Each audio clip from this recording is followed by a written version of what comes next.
United States and our taxpayers to begin with. We have actually activated a major interagency task force to make it possible to get to the heart of this fraud. We have Department of Agriculture resources that are focused on SNAP fraud so that people who need food benefits can get them, but illegal aliens and other fraudsters don't. We have over 1,500 subpoenas that the Department of Justice has issued to get to the heart of the fraud ring. We've done almost 100 indictments, mostly Somali immigrants, but also a few others. And of course, we're looking in with broad investigatory authority to a number of the instances of wrongdoing that we've seen in Minneapolis. But we also want to expand this. We know that the fraud isn't just happening in Minneapolis, it's also happening in states like Ohio. It's happening in states like California. And so what we're doing in order to help coordinate this remarkable interagency effort from the Trump administration, but also to make sure that we prosecute the bad guys and do it as swiftly and efficiently as possible, is we are creating a new Assistant Attorney General position who will have nationwide jurisdiction over the issue of fraud. Now, of course, that person's efforts will start and focus primarily in Minnesota, but it is going to be a nationwide effort because, unfortunately, the American people have been defrauded in a very nationwide way. I want to thank a couple of people for their cooperation, in particular Pam Bondi, our Attorney General, first of all, for getting a lot of resources to Minneapolis to start to investigate and prosecute this fraud, really at an industrial scale. We've never seen fraud like this in the history of our country. Pam has been doing a great job to get the resources there to uncover it, but importantly, creating a job like this often takes months, sometimes even longer. When we realized that we needed this Associate Attorney General position, Pam got this person up and running in about a week. We're going to make the nomination hopefully in the next few days. We'll obviously let you guys know who that is when we do it. I've talked to Senate Majority Leader John Thune, who has promised me swift confirmation for this official, but this is the person who is going to make sure that we stop defrauding the American people. And here's one final thing I'll say about this. I've heard a lot of people say that we need a special counsel to investigate fraud in the United States of America. I actually agree, and that's what this position does. It has all the benefits, all the resources, all the authority of a special counsel, but with two crucial differences. Number one, it will be run out of the White House under the supervision of me and the President of the United States. And number two, it's actually constitutionally legitimate. As you guys may know, the special counsel statute has some major constitutional questions. When we get the bad guys, we want to make sure we get them permanently and they don't have some legal technicality they can get out of, which is why we set it up as an Associate Attorney General. I'll take some questions, but I want to make just one final observation here. When I was actually walking out here, somebody sent me a photo of a CNN headline about what happened in Minneapolis. And this is the headline. I'm just going to read it.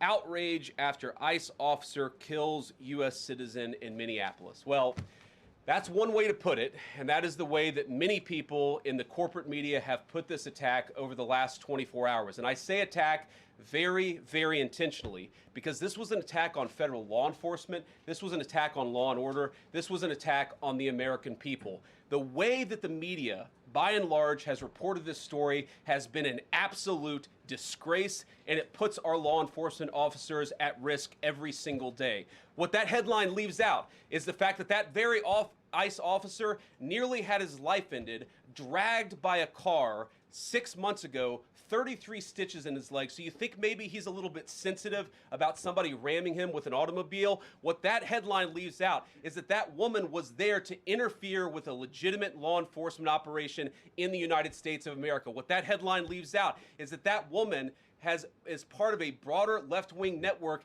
to attack, to dox, to assault, and to make it impossible for our ICE officers to do their job. If the media wants to tell the truth, they ought to tell the truth that a group of left-wing radicals have been working tirelessly, sometimes using domestic terror techniques to try to make it impossible for the President of the United States to do what the American people elected him to do, which is enforce our immigration laws. The President stands with ICE, I stand with ICE, we stand with all of our law enforcement officers. And part of that is recognizing that you people in the media, not everybody in this room, but many people in this room have been lying about this attack. She was trying to ram this guy with her car. He shot back. He defended himself. He's already been seriously wounded in law enforcement operations before, and everybody who's been repeating the lie that this is some innocent woman who was out for a drive in Minneapolis When a law enforcement officer shot at her, you should be ashamed of yourselves. Every single one of you. Questions? Thank you, Mr. Vice President. I wanted to read a quote from Tim Walz earlier today. He said, "When things looked bleak, it was Minnesota's first that held the line for the nation on July 3rd, 1863, and I think we may be in that moment now."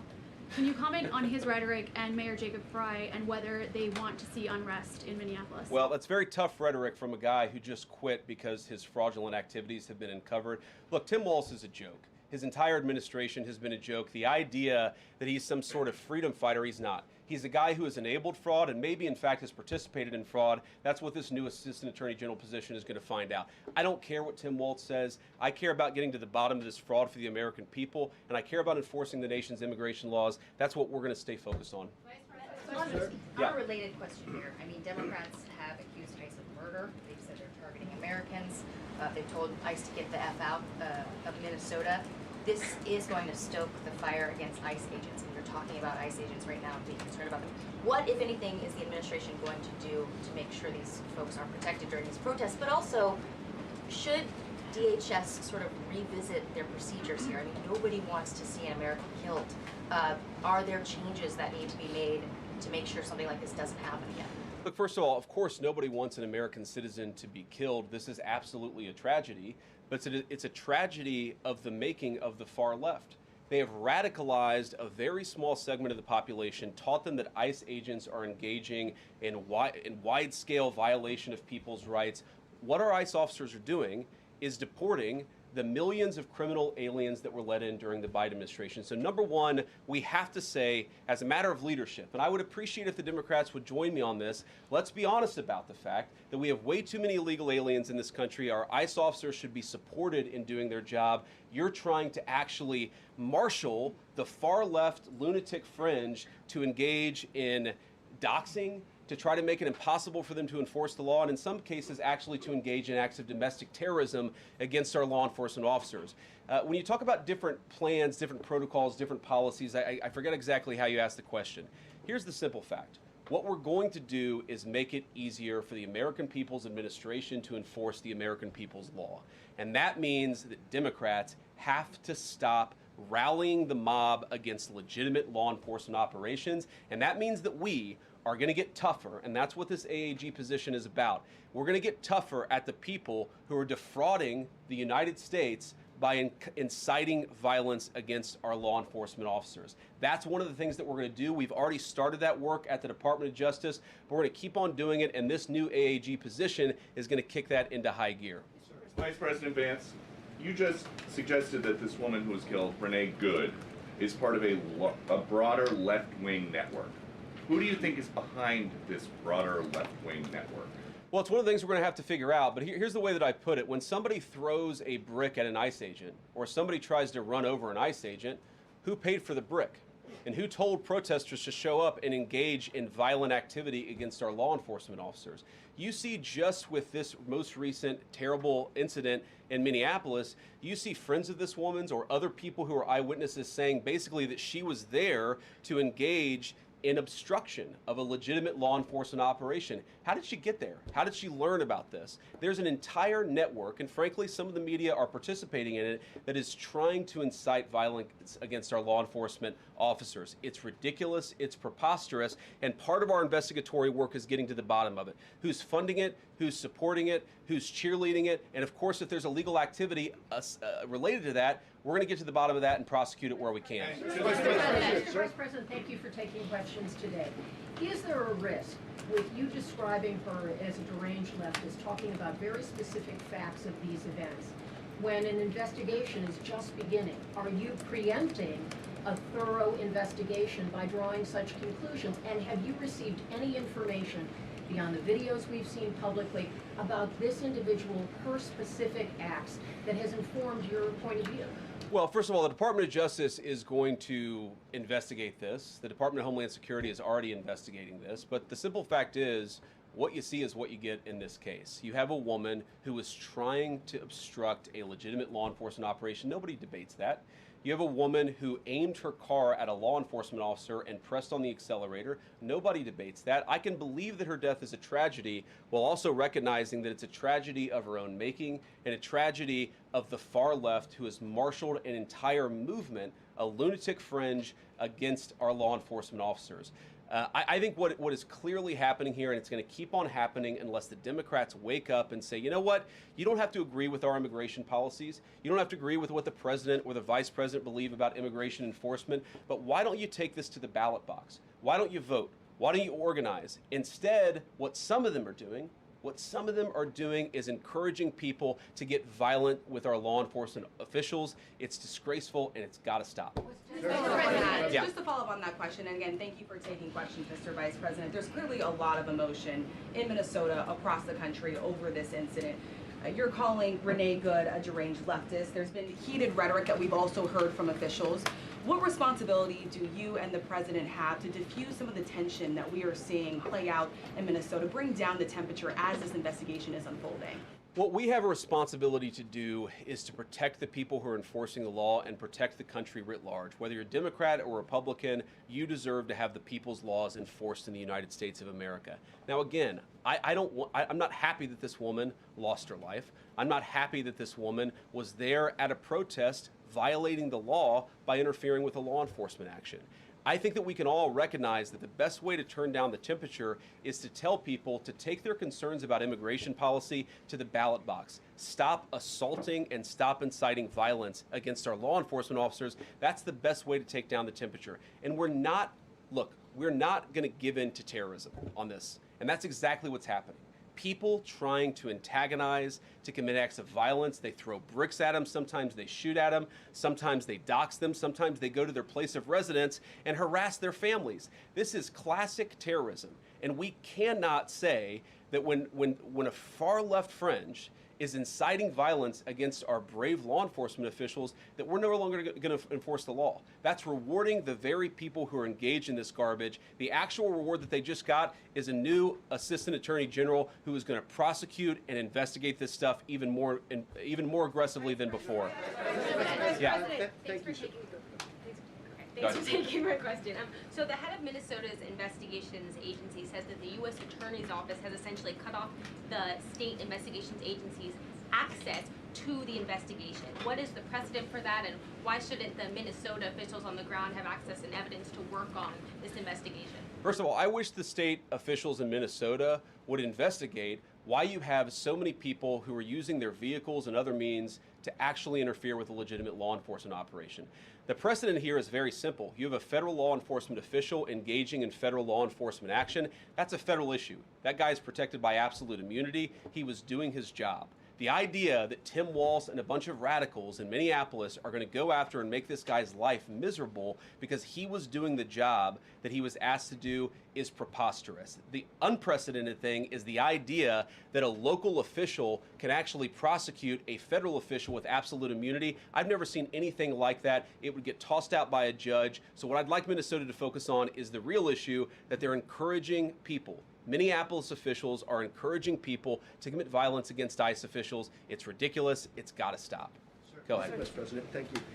You said earlier that there's a left-wing network to attack, to dox, to assault, and make it impossible for ICE officers to do their job. You told my colleague just now that there's an investigation going on into that network. Yep. So if everything that you say is true, how does being part of that network justify being shot? Well, being part of the network doesn't justify being shot, but ramming an ICE officer with your car, that's what justifies being shot. It's not a good thing, by the way, but when you force somebody to engage in self-defense, it's almost a preposterous question. I'm not saying that funding some of this stuff justifies capital punishment. Nobody would suggest that. The reason this woman is dead is because she tried to ram somebody with her car and that guy acted in self-defense. That is why she lost her life, and that is the tragedy. Now, there may be other violations of the law and other penalties that are associated with those violations of the law. For example, if you are funding violence against our law enforcement officers, I'm not a prosecutor. My guess is that's not the sort of thing that earns capital punishment, but it should sure as hell earn you a few years in prison if you're funding the effort to try to assault our law enforcement officers. What is, I'm sorry guys, what's going on here? You guys are meant to report the truth. How have you let yourself become agents of propaganda of a radical fringe that's making it harder for us to enforce our laws? You just asked me a question that presumed that the reason why this woman died is because she was engaged in legitimate protest. She tried to run somebody over with her car, and the guy defended himself when that happened. Next question. The investigation is still ongoing. I said next question. Mr. Vice President, I mean, you presumably watched the video yourself. There's not the slightest doubt in your mind, having viewed it, that the victim, you still believe that she deliberately tried to ram him despite seeing this video? Look, I don't know what is in a person's heart or in a person's head, and obviously we're not going to get the chance to ask this woman what was going on. What I am certain of is that she violated the law. What I am certain of is that that officer had every reason to think that he was under very serious threat for injury or in fact, his life. What I'm certain of is that she accelerated in a way where she ran into the guy.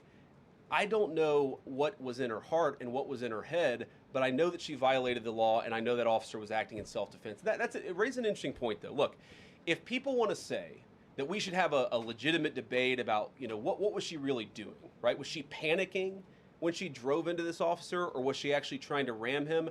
That's a reasonable conversation. What's not reasonable is for so many of you to plaster all over the media that this was an innocent woman and that the ICE agent committed murder, which is what many of you have said explicitly and some of you have said implicitly. That's what I have an objection to. The idea that this was not justified is absurd, and I think everybody knows it in their heart. Yeah. Mr. Vice President, in the green jacket. Taking down the temperature, it seems like political violence is ratcheting up and riots could be around the corner. What steps does the administration have planned to try to unite America?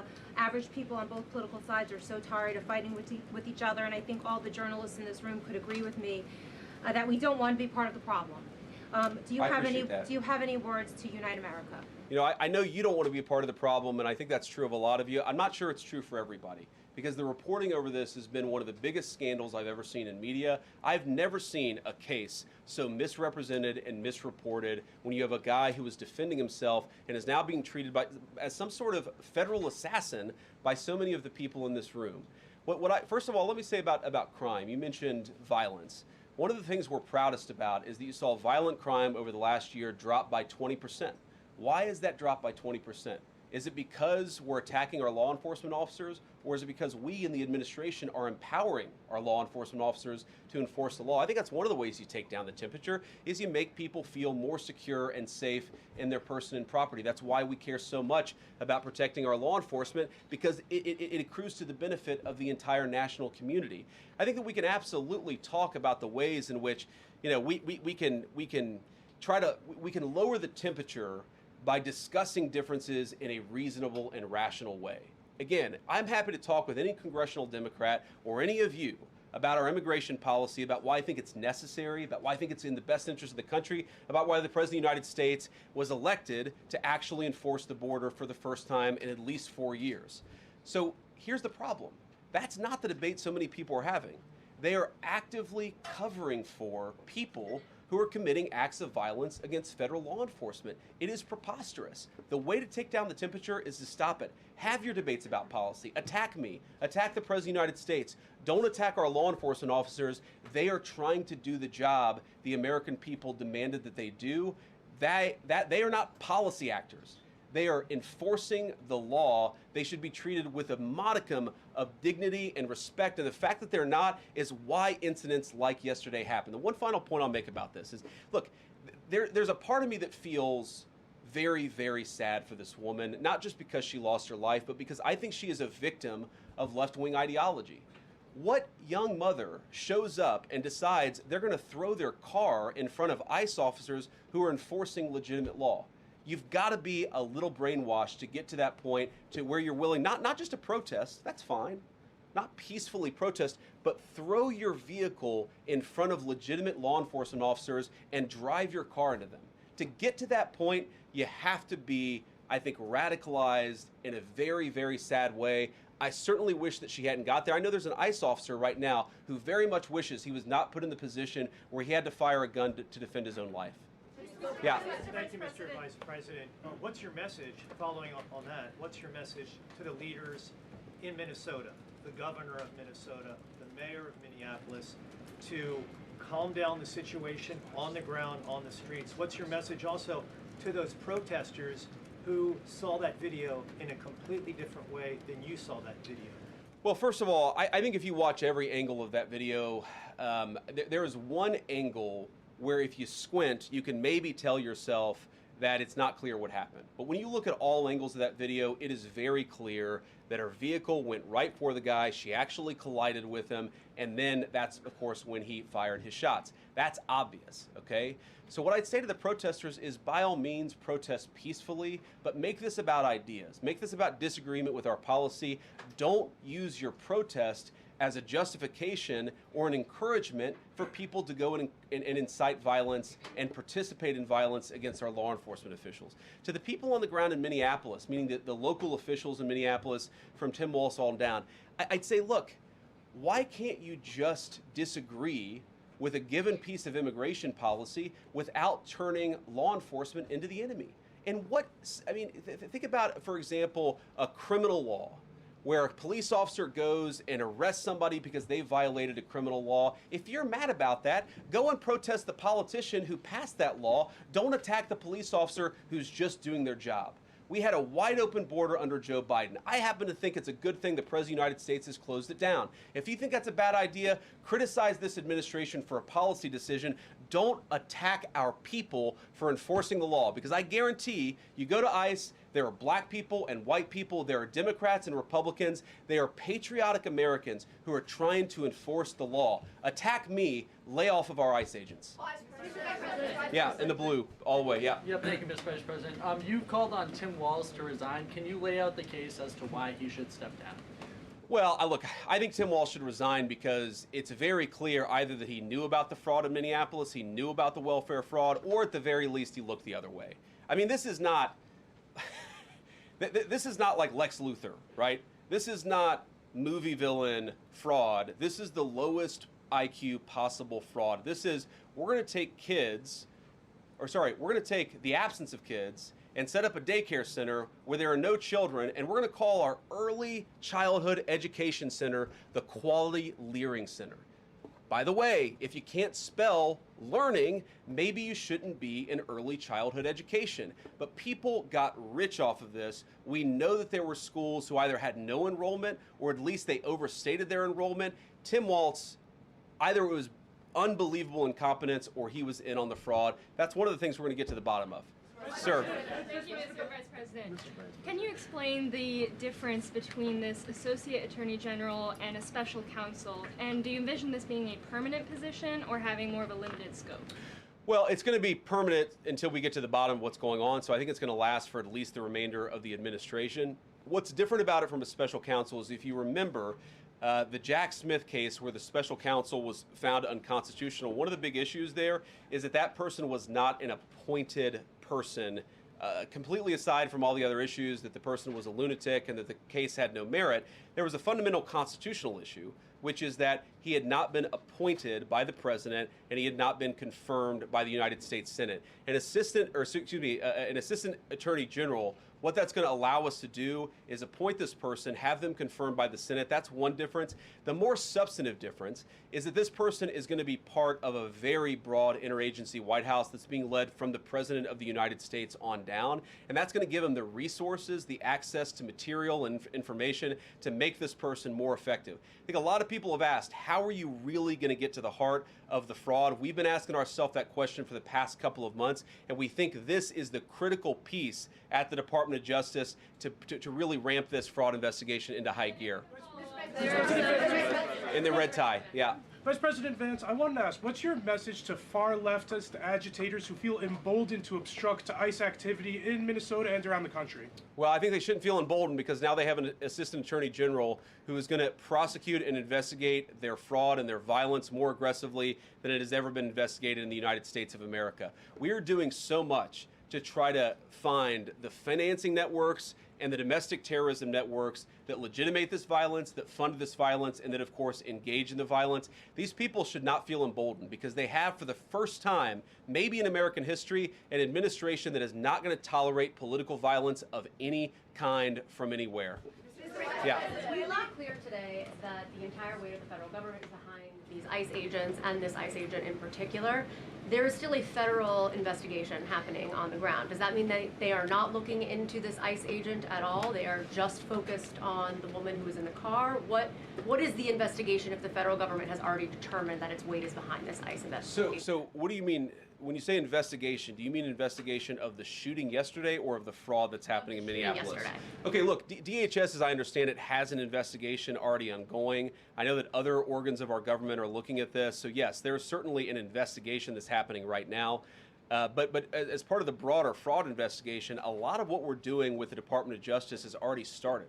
We've got over 1,500 subpoenas. We've got people this morning, actually. We're going door to door to actually knock on some of these fraudulent care centers, these fraudulent social services organizations to get to the bottom of what's going on there. So the investigation in some ways has already been ramping up into the anti-fraud element for at least a few weeks. What we're trying to do is supercharge it and make sure there's a designated person within the Department of Justice who completely controls that particular focus. Yeah. Just to follow up on that, Mr. Vice President, on the agent, is he still on duty or has he been placed on leave, on administrative leave? And what really was the target of the operation on Wednesday? ICE operation on Wednesday? Well, first of all, it was a legitimate law enforcement operation. We were going door to door to try to find criminal illegal aliens and deport them from the United States of America, because if you come to our country illegally in violation of our immigration laws, then we have the mandate, and in fact, we have the legal duty to enforce those immigration laws. Whether he's been placed on administrative leave, I don't know the answer to that question. I'd refer it to the Department of Homeland Security, and they can follow up. I will say, look, I would appreciate everybody saying a prayer for that agent. Look, in the past 6 months, he has been hit twice by a motor vehicle. One time, the first time, it led to over 30 stitches and very serious injuries to his legs. This is a guy who's actually done a very, very important job for the United States of America. He's been assaulted, he's been attacked, he's been injured because of it. He deserves a debt of gratitude, and I think the media prejudging and talking about this guy as if he's a murderer is one of the most disgraceful things I've ever seen from the American media. Yeah. Vice President, what is your specific role in the future of Venezuela? And I'm wondering, could you confirm reports that the Director of National Intelligence, Tulsi Gabbard, was kept out of the planning for the operations because of her past concerns about military involvement in Venezuela? So I've heard a couple of things. One, that I was kept out of the planning for the Venezuela operation, that's false. And another, that Tulsi was kept out of the planning for Venezuela operations, that's completely false. Look, we're all part of the same team. And one of the things that is really amazing about that operation is that we kept it very tight to the senior cabinet level officials and related officials in our government, and we kept this operation secret for a very long time. I'm very proud of that. I think it suggests that the team works very well together. Well, looking ahead, what is my role? Look, my role is going to be whatever the president asks me to do. Has he asked you to do something yet? Well, every other day, I'm chairing the meeting that we do on this among White House principals to talk about next steps to try to ensure that Venezuela is stable, and as the president has directed us to do, to ensure that the new Venezuelan government actually listens to the United States and does what the United States needs it to do under our country's best interest. So I'm going to be as involved as the president wants me to be. So far, that's been very involved, and I'll keep on doing that so long as the president asks me to do it. In the purple.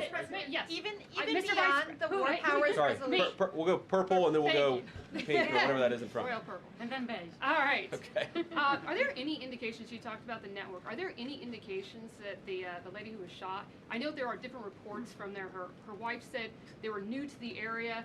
Are there any indications she may have been a paid agitator, and maybe that there are others that were brought to the area, considering everything that's going on in Minneapolis? I wouldn't say that she was paid. I don't have the evidence to say that one way or the other. What I do know is that she was violating the law. And if you just look at the eyewitness accounts, they were saying she was there to prevent the enforcement of the law. She was trying to obstruct a legitimate law enforcement operation. That much is obviously clear. The rest of it, of course, is part of the reason why we investigate this stuff. Yeah. Mr. Vice President, even beyond the war powers resolution today, Congress has bucked President Trump on issues like tariffs. Are you concerned that President Trump is losing his grip on Republicans in the Congress, and what are you going to do about it? No, I'm not concerned at all. First of all, we talked to some of the senators who were going to vote the wrong way, in my view, on this resolution today. Much of their argument was based more on a legal technicality than any disagreement in policy. If you look at the people who actually voted, every single one of them have supported the administration's plan. Second of all, as the president, I believe himself, has already said, every president, Democrat or Republican, believes the War Powers Act is fundamentally a fake and unconstitutional law. It's not going to change anything about how we conduct foreign policy over the next couple of weeks, the next couple of months, and that'll continue to be how we approach things. Go ahead. President. So we are seeing, regarding Iran, we are seeing the protests in Iran these days. The cities are begging for help from the U.S. and Israel, naming streets in the city after President Trump. It seems there is an opportunity here that may not come again. Will the United States stand by the citizens of Iran? And if Israel decides to strike again the nuclear sites in Iran, is the U.S. expected to take part? Well, look, we certainly stand by anybody who's engaged in peaceful protest, anybody who's trying to exert their rights for free association and to have their voices heard.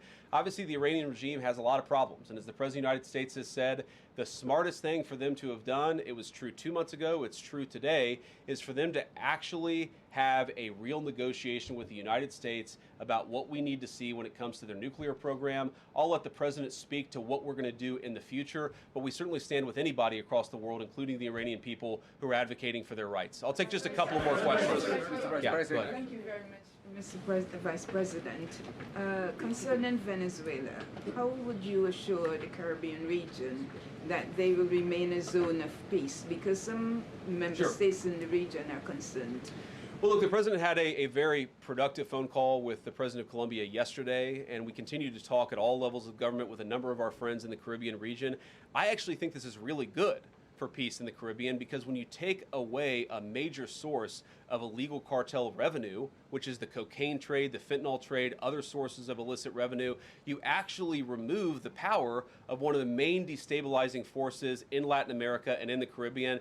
I really do think, look, we say it all the time, this is the President of peace. One of the ways that you establish peace in your own hemisphere is to make it clear that the United States is going to be respected, that the United States is willing to take power away from criminal cartel organizations and give it to legitimate governments. That's how we see the future of the Western Hemisphere, and we think it's going to be much more peaceful than it was certainly under Joe Biden. I'll take one more question. Go ahead. Mr. Vice President, thank you. On Greenland, do you have a message for European leaders? Many in Europe reject the idea that the island could be for sale. Well, first of all, Secretary Rubio, I believe, is meeting with the leaders of Denmark and Greenland next week, I want to say it is, but maybe it's the week after that. We'll continue to deliver some of these messages in private, some of them in public, but I guess my advice to European leaders and anybody else would be to take the President of the United States seriously. What has he said about Greenland? Set to the side the crazy overreactions that I've seen from the press and from certain people in Europe. What has the President said? Number one, Greenland is really important, not just to America's missile defense, but to the world's missile defense. Number two, we know that there are hostile adversaries that have shown a lot of interest in that particular territory, that particular slice of the world. So what we're asking our European friends to do is to take the security of that landmass more seriously, because if they're not, the United States is going to have to do something about it. What that is, I'll leave that to the President as we continue to engage in diplomacy with our European friends and everybody on this particular topic. And again, thank you all for listening. Thanks for taking questions. And I just ask you, look, this is politics, and often Republicans and get in arguments with the press about things, and I understand that. I think it's really irresponsible for you guys to go out there and imply or tell the American people that a guy who defended himself from being rammed by an automobile is guilty of murder. Be a little bit more careful. We're going to talk about toning down the temperature, which I know the President wants to do, and I certainly want to do. One of the ways we tone down the temperature is to have a media that tells the truth. I encourage you all to do that. God bless you. Happy New Year, guys.